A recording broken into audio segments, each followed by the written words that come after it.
and my economic plan is moving this country in a better direction.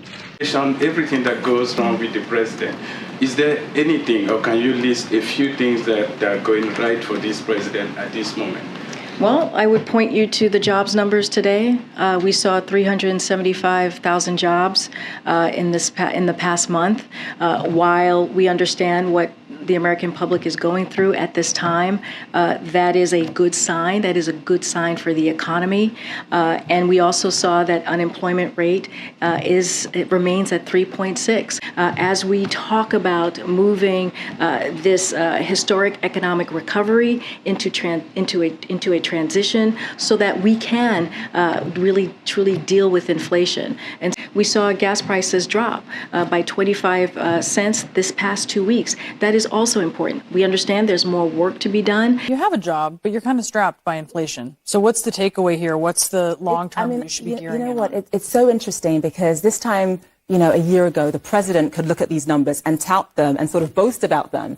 Now that's completely changed because the name of the game is inflation. You've got ordinary Americans paying more in terms of higher gas prices, food prices. Even though they saved so much during the pandemic, they're now eating into those savings. So Biden is going to obviously be blamed for this. Companies have to raise wages to incentivize people to work for them, which is great news for workers, except if you're making more, but you can afford less because of inflation, it's a vicious cycle. The White House is taking credit for the recent drop in gas prices.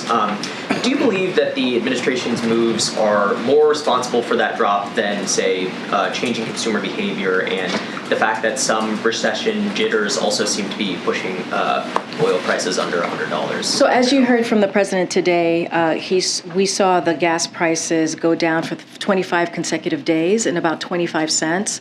While we understand that that is not enough, and we understand that people are still going through a lot of pain, and with the cost of gas prices, we know what it means for families.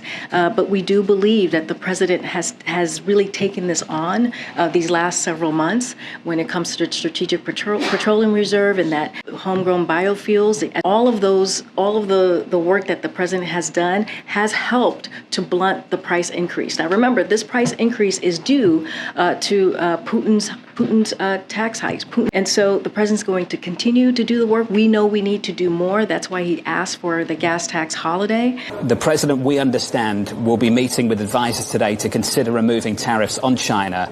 We've been told many times over the last few years from the previous administration and this one that a lot of this is about fairness and also protecting American jobs. Do you have a seat at the table in that conversation? No, I'm not necessarily at the table. I've been involved in some conversations, and I think that, I'm not sure exactly what's going to happen today at the White House. What's your view on it? What have you said back to them? I mean, I think it's above my pay grade as far as where I am right now. Forced participation number doesn't bode well for that. I think we need to get people back working if we're going to ease some of the supply disruptions that we've been seeing.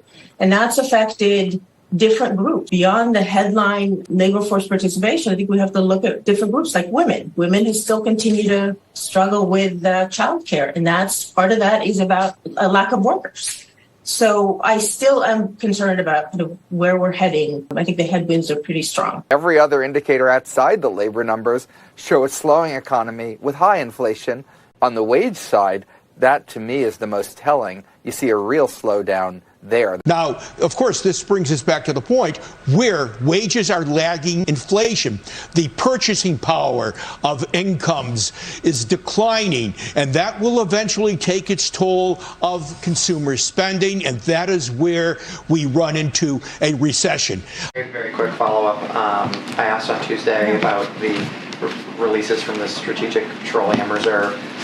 Were there any conversations before that release about making certain that that oil, the 1 million barrels a day, stayed domestic? I mean, was the administration aware that some of that oil could end up going overseas?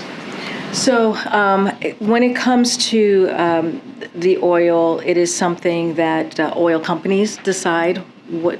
We cannot control what oil companies do with their oil, and so I you should ask the oil companies about where they are sending the oil they purchase and why. That is not something that we can answer from here.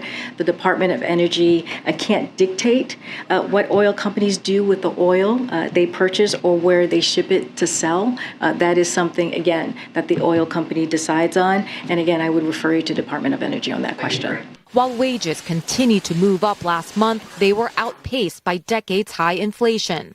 Consumer goods across the board squeezing American families, and high gas prices adding to the widespread economic pessimism. It's getting crazy. My car used to be $40 to fill up. Now it's $69.45. I'm over it. Economists and experts warning that the U.S. is headed towards a recession